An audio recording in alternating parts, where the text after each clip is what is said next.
Welcome to I Am Here show with me, Amarilis and Gabi. We are cousins. We talk about our stories, share some laughs, just healing. So today we are joined with my friend, my homie, Keyla. We're going to talk about food and our relationship with it and how it affects our mood. So Keyla, through you, I know I learned a lot of different things about food and just how it works with our system and things that I've researched on my own. But you've been vegan, you've been pescatarian, you've been a meat eater, and I know Gabi too. All of them, all the Aryans. All the Aryans. And Gabi too has been on a gluten-free path and has come in and out of that. So we wanted to kind of talk about just the relationship we have with food in general, how it affects our health and how we feel. Because I know emotional eating can be a big thing. And I've gone through my own processes with that too, of either not eating enough or eating too much. Yeah. And Keyla just did a cleanse. We did the raw food vegan cleanse. I did it, like 3 years ago with you? I don't know how long it was. 2 or 3 years ago. Yeah, it's been a while. Yeah. It's been a while. So it's in 2009 was the first time I came across the raw food detox, which is through D herbs. And Ariel, my husband, he introduced me to it because he's always been into. Wait, what? Yeah, isn't that crazy? Like the detox. So the very first fast that I ever did was the Daniel's fast, right? The Daniel's fast. It's a biblical fast with just eating vegetarian. Like it was very just basic vegetarian. And at that time, when I was part of the church, we did a fast. So then I did the Daniel's fast. I felt amazing and vegetarian and everything. Years later, that was when I was like 18. Years later, when I was with Ariel, then he told me, he was like, man, do you know who Dr. Sebi is? And I'm like, no, I don't know who Dr. Sebi is. So he introduced me to him. And Dr. Sebi, which he passed now, rest in peace to Dr. Sebi, he got into, like sharing how to heal diseases using foods, so his background comes from an Afro background, meaning that with African descent, you want to eat a particular food, not everything, because it's almost like poison to the body, so things like sickle cell anemia or, cancers and even HIV, AIDS, like all of these diseases can be cured according to Dr. Sebi. And he's cured a lot of them, so we really started looking into his diet and the way that he did his life, which was mainly a raw food diet, except he has particular fruits and vegetables that he would use, that it makes it a little different from just like a regular raw food diet. But Magic Johnson went to him and Dr. Sebi helped him, like with a lot of people don't know that he's also Lisa Lopez from TLC. Yeah, like she went over to Honduras to his retreat center, and they define, I think it's called La Ceiba, over in Honduras, and that's his retreat center. And she went over there to do a cleanse, and she was doing great. She ended up passing away over there, not from the cleanse, but from her car accident that she had. Wow. Right? But I mean, that's what she was over there doing. And Dr. Sebi was, controversial because, of course, if certain diseases were cured, the pharmaceutical industry is having issues. So his kids, I think it's his daughter, runs his retreat center now, and they still do his teachings. Yeah. But from there, that's when we started looking into the herbs, and we're like, hey, we should do a full body detox. Because Ariel, he was like, yo, this is enough. I can't tie my sneakers, and his stomach was in the way. See, that's what was surprising when you told me it was him. When you just said it was him who introduced it, it's surprising to me, because, and it may be stereotypical and biased on my end, but I'm like, usually experiences that I've had with men are not about having a relationship with food. Like, it's just like, food is whatever. I'm just going to eat what makes me feel good, and that's it. Not really health conscious. He has one of the most complicated relationships with food that it almost aggravates my relationship with food, because I'm like, yo, you're disturbing my peace and my love for food. I want to eat real food. I'm like, this is food. Yeah. So we'll argue over salads or argue over like certain foods because he's very stereotypical Dominican, that he's like, look, we're Dominican, we eat rice and beans and chicken. Are you kidding me? You know, like, and he gets angry, but he's realized that a lot of his habits with his food comes from even his own, like his mom and her relationship with food. It's very cultural. So it's very like it's family. It's hell. traditional. Like, all right, we're eating rice, we're eating beans, we're eating, and it's almost like growing up. Yeah, it's comforting, but it's an identity as well. Yeah. Because growing up, and Gabi and I will make fun of our grandma all the time because we come into the house, and I think this is very Hispanic as well. Like, come into the house and she's like, "Did you eat?" And we're like, yeah, we're good. We're not hungry. And then she still serve you a plate of food, and you still got to eat it, whether you wanted to or not. Yeah.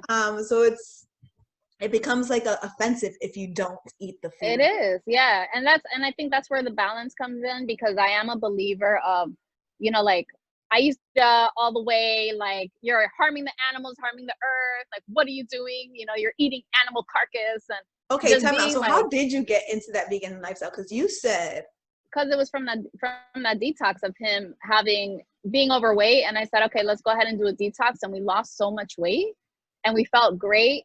And I felt vibrant, and I was like, oh my God, like my mind felt clear, you know? And I was like, this is the way I'm supposed to be eating. Because from the Daniel's fast that I did before, I already knew my body did great on it. I was telling him, listen, you should really look into being vegetarian. But when he tried being vegetarian, he was doing like Uncle Ben's rice with like peas and carrots. It's come such a long way. Like, he eats so many vegetables that before he didn't. But so even though he will introduce me to something, to put it into practice, he's very stubborn. He's so stubborn. So it's like, it's some serious games that we're playing, and discipline. Yeah.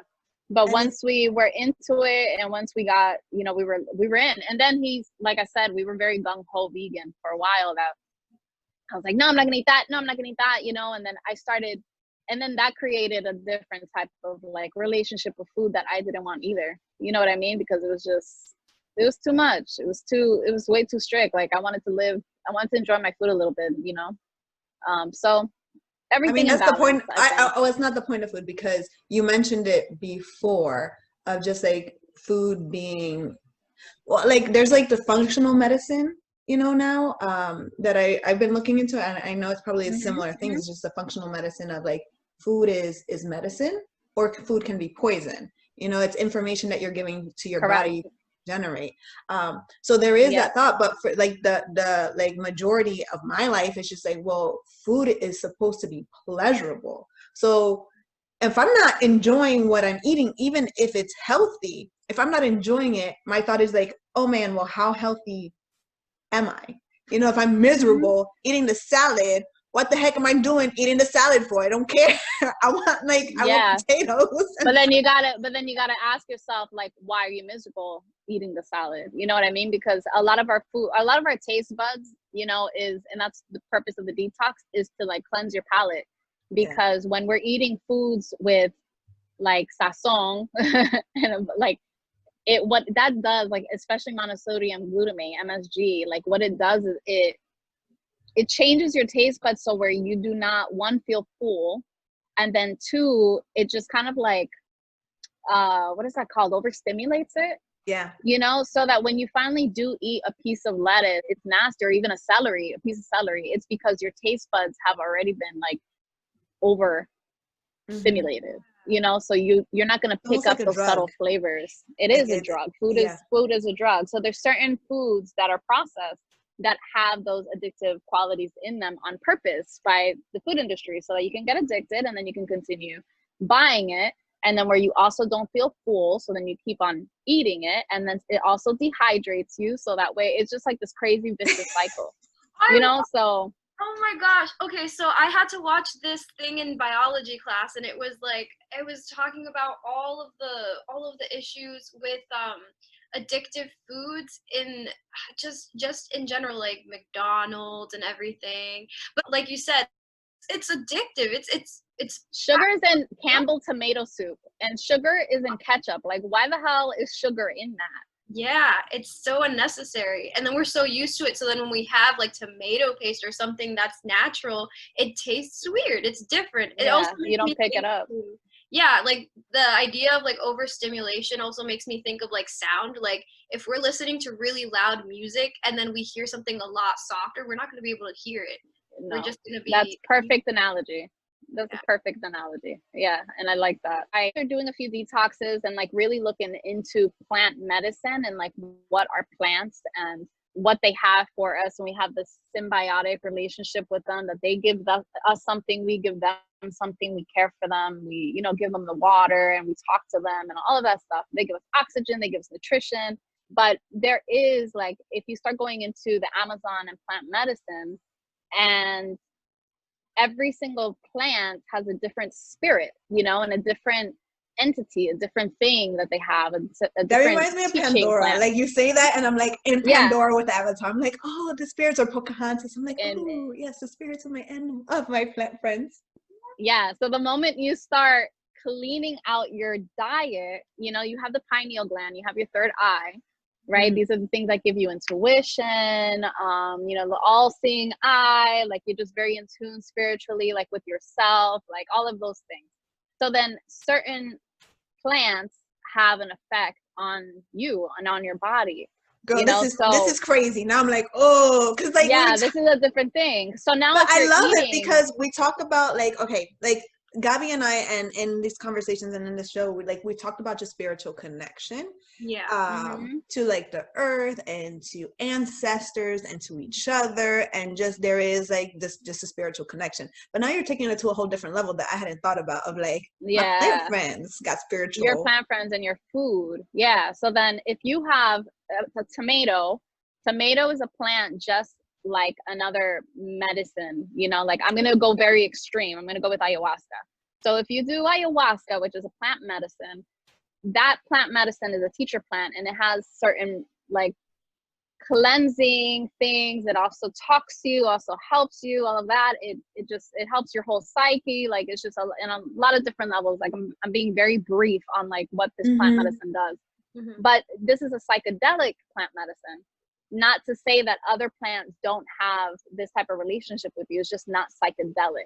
You know, so if you're talking about a tomato or wheatgrass or beans, or every single plant has a different energy to them and different nutrition and different messages for your body. You know, so it really is a huge thing to be eating a lot of plants. The moment that you start eating things that don't have energy, you're also bringing that energy frequency down in your own body. You know, so it's not that you can't eat meat. You can eat meat, but one, you have to go with the right like energy. It's saying like this was a living being with respect, you know, like this was a living being, and this being has energy, and now it's dead, and you know, I am going to consume it for nutrition, but having like the utmost respect for it, and then also balancing it out with your plant friends, you know what I mean? Because you are going to be, it is going to bring you a little down, you know, so you have to, it's almost like going, they say the energetics of food, you go from the sunlight, you know, and grass. And then if you go to the animals, you're kind of skipping. You're kind of like not going straight to the source of energy. Oh, yeah. You know, it's like further away from energy. But if you're going straight to the source, which is like the sun and the ground, then you have the highest energy, the highest alkalinity in your nutrition. You know, where you can, like I said, you can have meat. Like meat is necessary for a lot of people. Some people are allergic to vegetables. Some people are allergic to a lot of like Ariel's allergic to nuts. So he's limited to certain things. So meat is a necessary nutrition for a lot of people, you know what I mean? But it's bio individuality. It's figuring out what it is that's good for your own body, and like what is medicine and what is poison, you know, and that's where like that balance comes in. So I guess like my one question would be like, are there different energy levels for plants and vegetables, like for the different ones? Like how would we know which ones? Who knows? Maybe you got to try them and see how you feel. That makes sense. You know, I would think so. there's superfoods. I think so, because you have superfoods that are like super potent, strong food. But I also think like you know, with just thinking of how you tend and care for plants, different plants and different like trees, they need different pH levels in the soil. You need different kind of soils. You need different watering ways. So it's almost like that's the way I'm kind of conceptualizing and thinking of this, of Each Mhm. plant needs a different type of care. If you do the same exact thing with every plant, some are going to thrive Yeah. and some are going to Yeah, it's die. not gonna happen. And I think, yeah, man, like, you know how many I killed Yeah. by accident trying to love them? You know, but isn't that how we figure out how to love people too? You know, it's like the same Exactly. It's thing. It's like exactly the same thing with us. And it's there's a like that meme that relationship. says we're just like plants, but with complicated emotions. We just really need sun and I never heard that one. I've yeah, never we're just like plants. We just have complicated emotions, but it's like Yeah. each person in each body needs something different. So one person may thrive and do Mhm. well on plant-based vegan diet, and somebody else, like you said, may actually need the meat. Because I think of just myself, like I love vegetables, I love fruits, I like to eat plants, but I also notice when I don't have a certain food group, my mood and my energy level go down. And like I've had Mhm. to really pay attention to my body and years of recognizing why I was not feeling good. And obviously there's other parts of self-care, but food being so instrumental that at this point now I can be in the middle of the day and be really sluggish and really down and even feeling sad. Mhm. Yeah, And I get I have super to stop. sad. I'm like, I'm sad. Yeah, just super sad. And I'm like, what happened? And I'm like, did anything happen? What's going on? And I'm like, girl, you have not eaten in like 5, 6 hours. And then I'll eat something Mhm. that is helpful, you know, like, and it's not just some small things. So I'll have like a salad or I have like healthy things, but I'm like, no, I need something for my body. I'm like, I need more hearty, full. And then I'm like, oof, I got this. I'm like ready to take on the world and I'm feeling good. Or I'll eat something that is not so helpful for my body and it makes me feel worse. Like I'm dragging even more. Yeah. Mhm.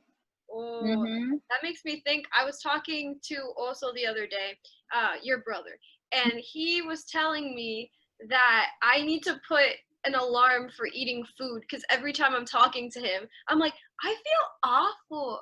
I feel like this. I feel like that. And he's like, every time, did you eat Did you eat? food? Yeah. And I'm like, oh, it's been like 5 hours. And then like you said, like I go and then I know I'm not supposed to be eating bread. But I go and I get one of these, like I just ate 2 of them Why right are you now. not supposed to be eating bread? Because it's Mhm. because it's gluten. Bread is gluten. So and I know I'm not supposed to like because I know that I have an issue with gluten because like my dad has celiac disease and like I have the gene for it, but we don't know exactly. But I know that when I have gluten, my stomach feels like a mess. Mhm. So like I go and I eat bread and then I feel worse. Like at first I feel fine because I guess like the sugar, my blood sugar goes up a little bit and I'm Mhm. good. But then suddenly like I get like what they call brain fog. So then like I start like feeling like down and or I can't really think of things very well. Like I start on one train of thought and then I completely lose it, which wouldn't happen if I had something that was healthier. Like there was a week that I was just like eating salads and soups and I was making sure I was eating vegetables and fruit and like drinking a lot of water because I was 100% needed. And after a while, like I felt so much more clear in the head and I felt like I could do a lot better, not just Mhm. mentally but also emotionally. Like I felt so good. But then I started eating a lot of bread again and now we're here again, so Yeah, I know. It's an addiction. I love bread. And that's the thing I too, like what we love were it. talking about earlier, like culturally, um, because when I was doing the detox with you, Kayla, and even just changing my diet for me, kind of realizing, hey, when I don't eat extremely processed food, I feel better. So it's more like things that I know where they came from. You know, like I started looking into like the actual ingredients in food, and if I didn't know where it comes from, then I wouldn't eat it. So it's like I don't know how it's made, I don't Mhm. want to eat it. So simple things like white vinegar, I had to stop and I'm like, what plant does How do vinegar? they make this? Yeah. Yes, I'm like, wait, what plant is this from? Or how, like, where does this come from? Because I was like, wait a minute. And that's where I learned. I was like, okay, I'm going to go for apple cider vinegar because now I understand. I know where that comes from. So it's like there's less process to that. Gabi's like Mhm. face is like, yeah, because I use white vinegar on like now they're saying that and I'm like, oh, It's part of the process, you know, it's part of the journey. Like as you learn, you're never gonna get it 100% right. It's just as you learn, as you go. And then you're it's like, just like oh, little you by learn little. something else. And then the point is that once you learn it, then to make the change. And You know that what I makes mean? it 'Cause hard then, depending on who your support system is. Because I may yeah, learn these things and I may implement them. But when I was talking earlier about just like doing the raw food vegan and like eating salad and feeling miserable, there's a social component to food. So when I'm Yes. going, like I'm trying to eat healthy and balanced. At that moment, like I remember those 3 weeks, and it was so hard. It was so hard because it's hard to find places where I could find raw food, like raw vegan food. And if I'm with my family and they're like going to Kiki's or they're going to like some place to eat, and like I'm just smelling all these aroma, and I'm over here like, well, all I can eat is like a mango here. You know, like that's it. Even though I love yeah, mangoes, it's but it's not hard. really nutritious for my body in this moment. And Mm-hmm. that's when I'm miserable. Or when I'm even eating at home, like, and I'm Mhm. preparing all my food and doing it for me, and allowing like my family members to do what they want to do and eat what they need to, because their system is different and their body responds differently. But it's also like at the same time, like, is my support system supporting my lifestyle change? If I'm trying to eat gluten-free or and I'm trying to eat minimal processed, are my support system, like, are they helping or are they hurting? Yeah, or are they taunting and like, ha ha, got a pizza, you know, you don't Ah, eat yeah. it. So I'm over here like, oh no, because when I Yeah. started the gluten-free diet, because like I needed to, because my issue with it was like it tied into my anxiety and it was making it a lot worse at the time. So I really wanted to eat gluten-free and I was trying to make an effort. But my family, despite the fact that they probably have celiac disease here, they still love They still bread. go for it. They Yeah. go ordering pizza. They have like, oh, I'm gonna make a sandwich. Like all Mm-hmm. we have is bread. All we can do is, Yeah. I remember like one time I was like really hungry and my brother's like, okay, I'm ordering food, and I was like, okay, gluten free, okay. And then I came into the kitchen and it's just like a pizza, and I was like, oh, okay. He Mm-hmm. goes, well, I guess you gotta eat a pizza, and I'm like, oh, Yeah, no. because Yeah. sometimes it's So like that's the only let's talk about option. celiacs though. Let's talk about celiacs. Has anyone in your family had any type of like medical intervention for their celiacs, like surgeries or anything that had to happen? Anyone been hospitalized? Oh, okay. So my brother got his gallbladder removed, but I'm because of certain things, but I'm not sure if that has anything to do with it. But I know that like he's always experienced like bloating and everything when it comes to bread and like just the same Mm-hmm. type of symptoms. And my dad was actually like diagnosed, like they told him like, yeah, you have celiac disease. But I just know that like they have different symptoms that I have a feeling probably go along with it, because it's a lot of like a lot of nerve issues that they say could tie into it, because it's a autoimmune problem too. So yeah. Yeah. Do you know how or where celiac disease can evolve to? No. No? Okay. So I have a very good friend of mine that, and when I started getting into nutrition, the thing that really sparked my interest in it was disease, because I came across, you know, my grandmother, she passed away from lymphoma. I mean, I've had my cousin that had leukemia. I had, you know, so I've had a lot of stuff happen in my family that made me realize, like, what's the root cause? What is something that my grandmother was doing that maybe she could have done differently, and she wouldn't have hit that point? You know what I mean? So when I started really looking into dairy, I saw that dairy can create cancers like lymphoma. And I would remember my grandmother sitting down at the table drinking a cup of milk with every single meal. So it's like 3 times a day drinking milk, Because we which were is taught insane. milk is helpful for your Milk bones is and it's helpful gonna for help. you, right? Right. So she had lymphoma. She ended up passing away. And it made me get into foods. I learned in high school that I was anemic. So I was like, oh my God, what can I do differently? So I started eating more foods like spinach and all of that, you know? So I started making those lifestyle changes very early. And then I came across my friend. I've always been interested in disease, like I said. And anytime I find that my friend gets sick or something, or anyone gets sick, I'm always asking questions. I'm always saying like, okay, how can we fix this? You know, and I understand that there's a lot of diseases that there's not, sometimes nothing you could do is genetic or whatever, you know what I mean? But there is a huge part of it Mhm. that you can fix and prevent with foods. So in the beginning, what your body starts doing is it shows symptoms. It's saying, hey, we have a problem.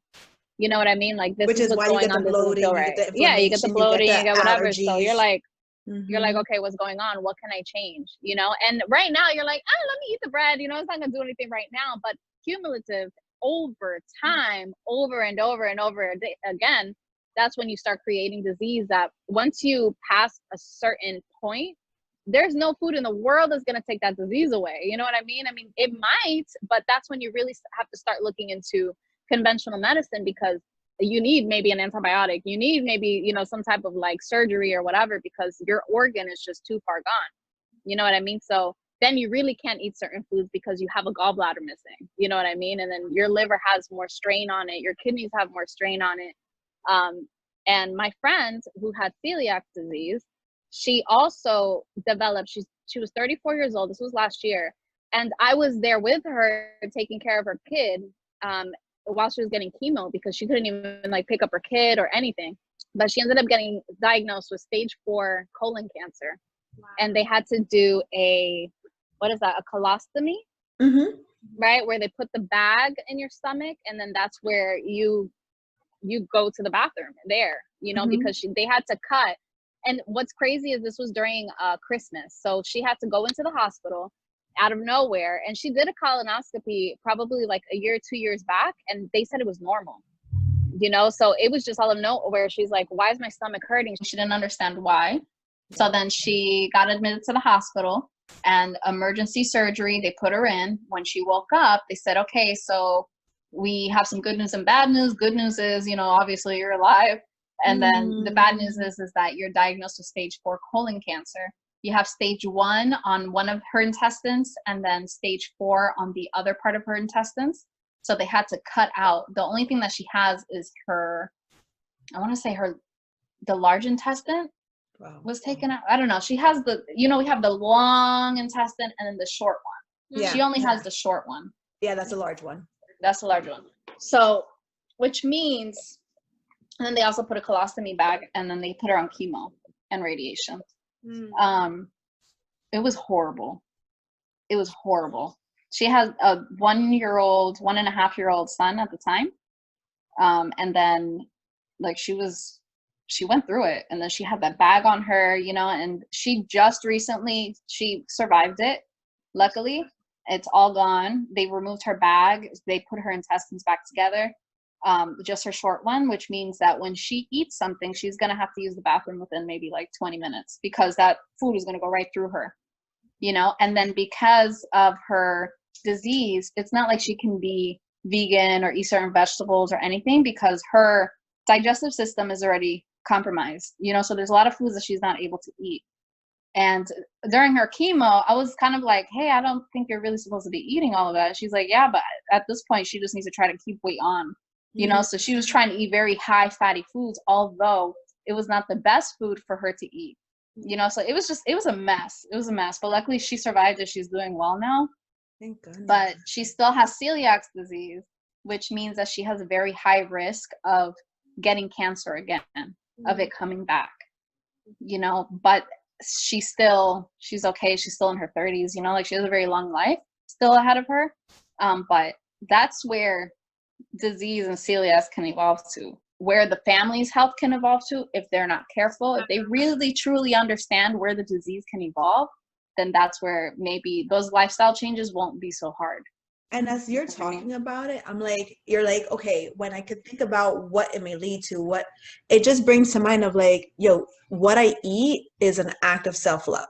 How I'm feeding myself and what I do to care for myself is an act of self-love. And I don't know if a lot of people think that way, because I know I didn't for a long time. You just eat because it feels good and it tastes good and you're bored. Or, you know, like they have nothing.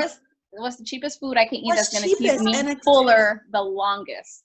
Exactly, because that's another thing that you're talking about when you were talking about earlier about the doctor and just like the diets and of just like native diets, you know, of eating plant-based and having things that are from the earth. We've evolved in our culture and our society to the point where that's a privilege. That's like being elite. I need to have money to eat things from the earth, Keyla. I don't know what you're talking about. Yeah. Like, whereas before, it was something so natural that our grandparents and great-grandparents, that's how they lived. And it Yeah, was because they're like, it was sustainable. growing in the back. It was growing in the Yeah. bag. That's the Yeah. food that we ate. I because it remember was picking growing. the beans and Yeah. like just putting the beans in the buckets all the time. Like, oh, this is taking forever. And I know like my grandparents had all of these like herbs and natural foods that they would do the teas, they would do different things that they would eat.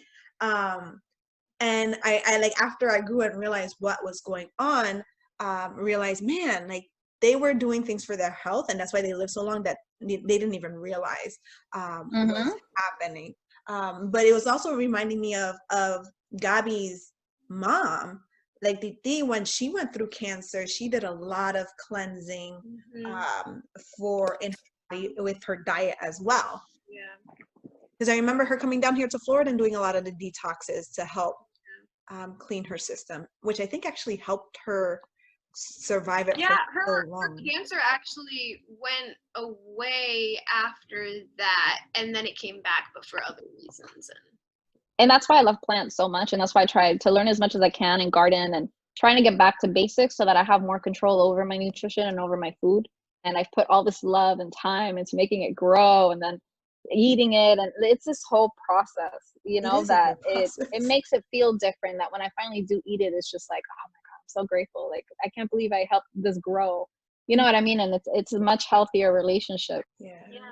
And like even going back to the idea of eating well as a form of self-love, it makes me think of like when we think of self-love a lot of the time, we tend to think of things that are pleasurable in order to feel better. But a lot of the time it's just like almost like purging ourselves of the negativities in our life. Like when we think about self-love in terms of like friendship, like if we have to get rid of a certain person or something like that that's negative to your life.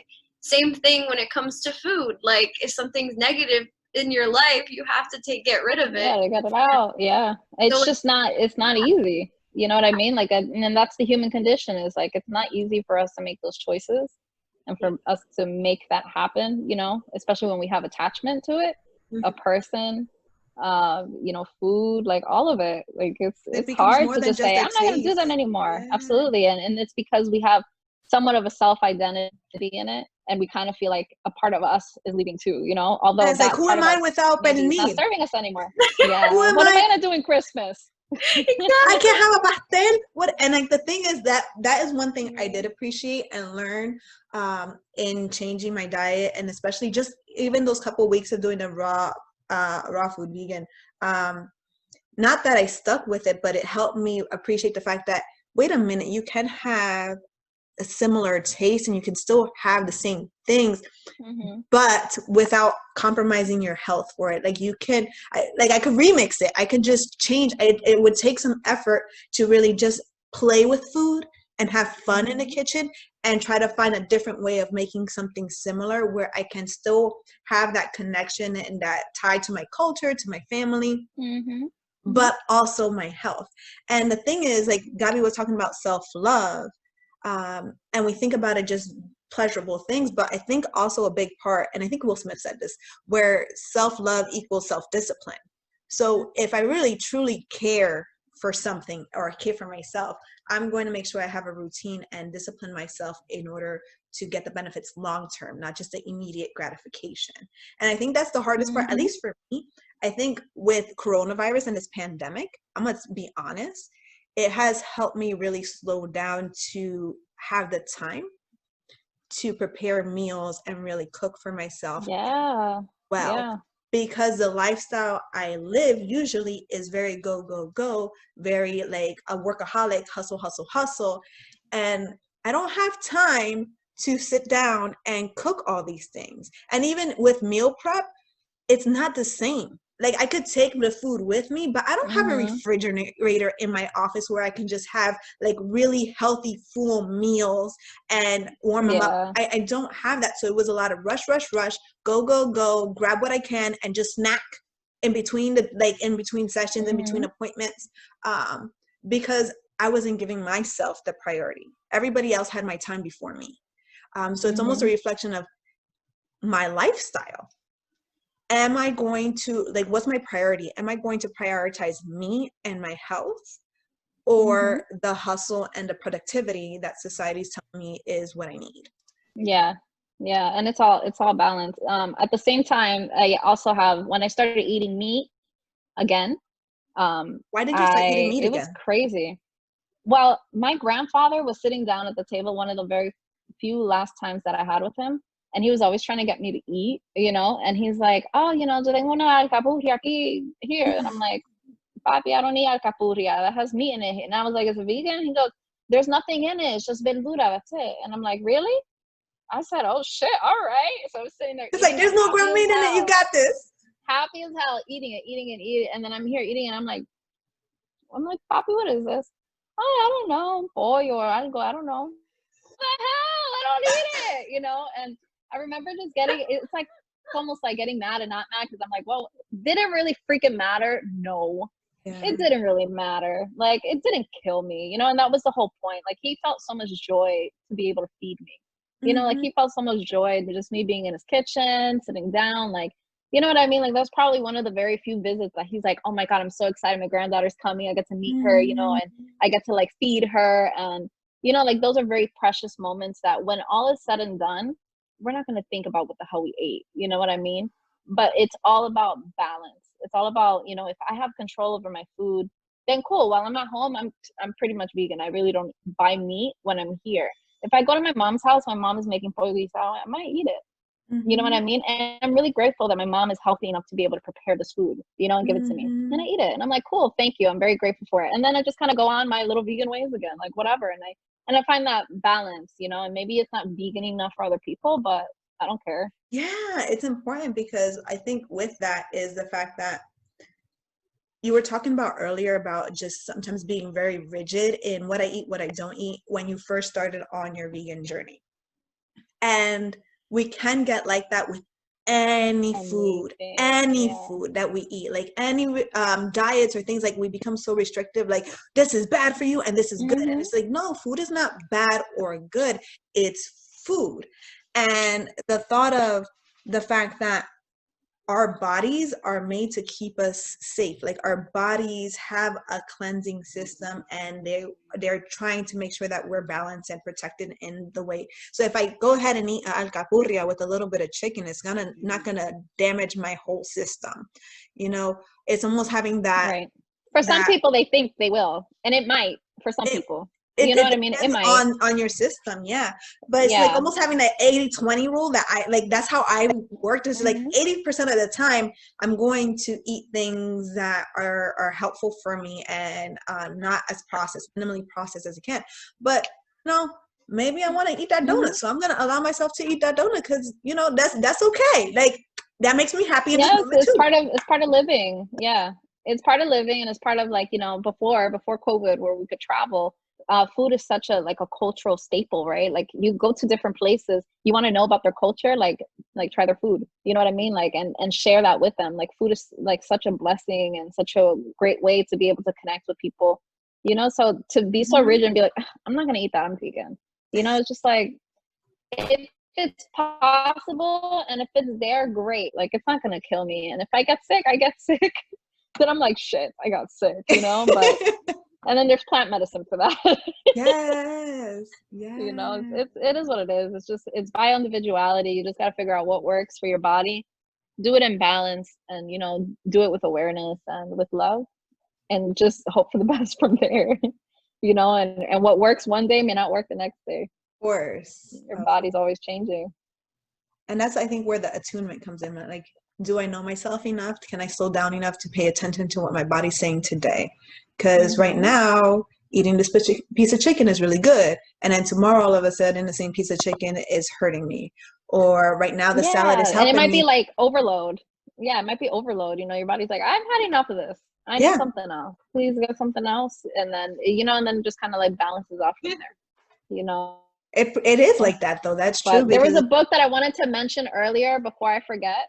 There's a book called The Secret Life of Trees. I was thinking about that when you were talking about earlier about plants and like their spirits, and I'm like, what? Yeah. I forgot to mention it. So the plants, between them communicating with each other and how trees work, and we have so much to learn about like forests and tree communities, and maybe that can help human beings be more like cooperative with each other. But the way that trees work is just incredible. Like we're so small, we're so meaningless in comparison to like the vast universe. Like, just enjoy your food. We're here Yeah, for a just short enjoy time. it. Just live and Yeah, let's enjoy do it. it because you love yourself. You know, you do it because you're really treating yourself and caring for yourself. And it's helping us almost get back to our own nature, and learning from the trees and learning from the plants and learning from the animals and learning from our own instinct and like, slow down. We're part of it too. Mhm. Mhm.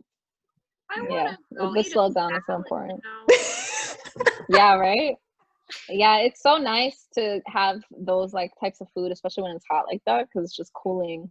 You know, like during the winters, I love soups. Like I'm always like soups and hot, warm things. Like I'm not gonna eat a salad, but during the summer, I'm all about like fruits and salads and smoothies and like eating all of that. And when I was mentioning the dehydrator earlier to you, Gabby, the fact that you are gluten intolerant, like, and you could even do it in the oven, you don't need a dehydrator, but you can make stuff like zucchini breads and like things that are just flourless, and just learn. I know there's a trick to it because it's not ever really going to be the same, Mm-mm. but they are pretty good.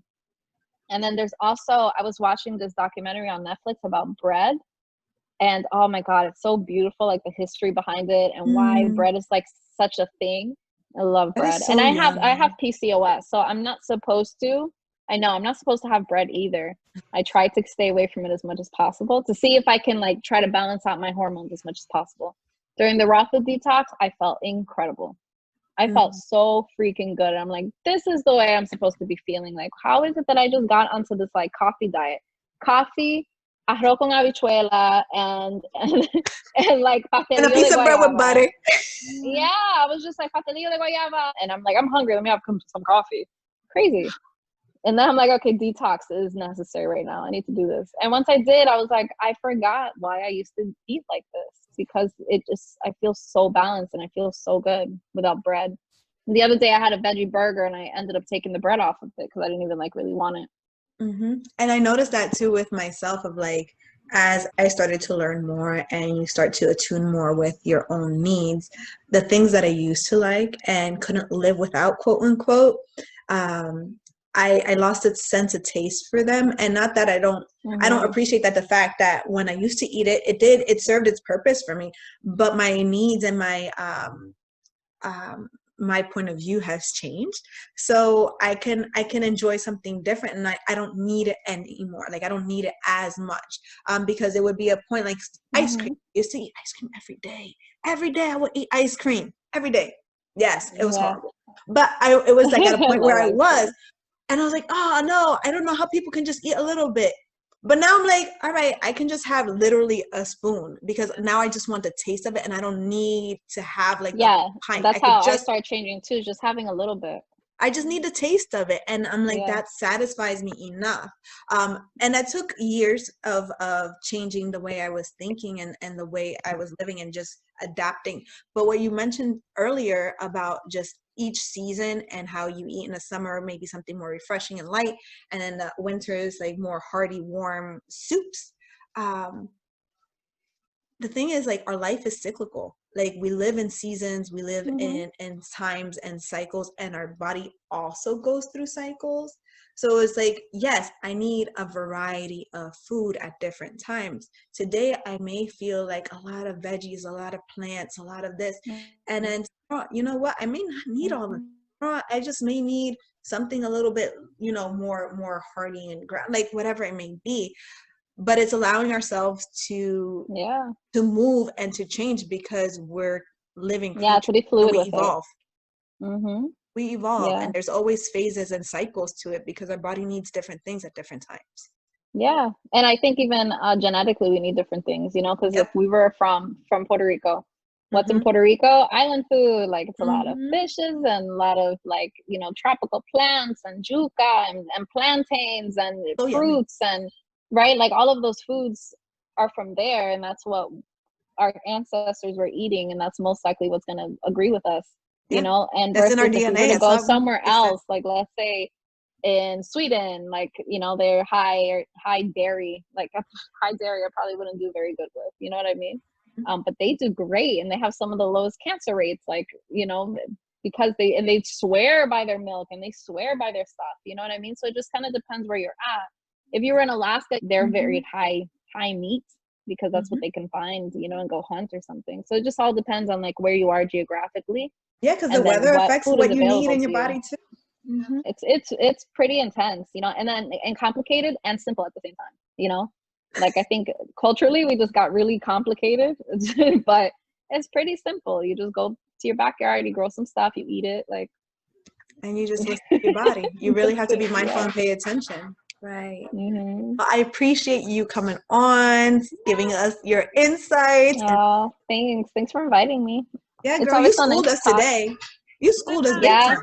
if anyone wants to get healthy and make some changes, you know, I attended Integrative Institute of Nutrition, Oh, and I graduated as a health coach, and I help people like with their diets and just getting healthier and stuff. But one of the main things that you want to start out on is, one, increase your water intake. Like that alone is going to make you feel so much better. Yeah, like increase water intake. good job, And then Gabi. another thing that you could do is think about crowding your food, you know, with like, you don't have to change anything in your diet, but crowding it in the sense of adding a green, you know, like something that you're already eating, but then you're saying, you know what, let me add more greens, let me add more fruits.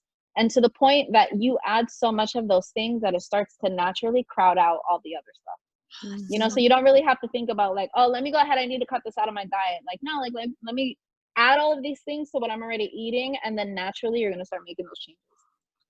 You know, so I'm so excited. she's hyped. Yeah, I'm gonna be so healthy. I'm gonna start. Okay, keep me in check. If I'm eating bread, keep me in check and be like, no, what you doing? Put that bread down. Anyway, sorry. I'm just Yeah, just think like what could you eat in place of bread? Like what is it a about bread that substitute. you're really craving?